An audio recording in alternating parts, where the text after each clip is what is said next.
एकदम मिठो लाग्यो 谢谢。 थ्याङ्क यू चाइनिजमा 来，那先搞点。 चाइनिज नै बोल्दो रहेछ बहिनी ल ठिक छ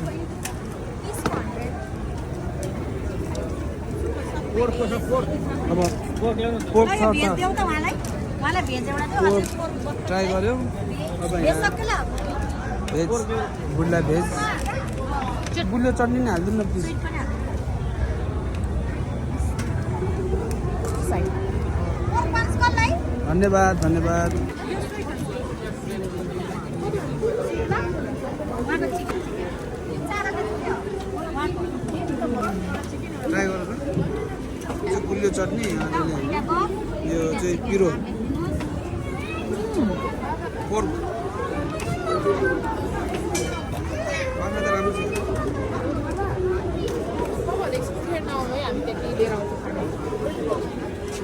दुईटा पोर्क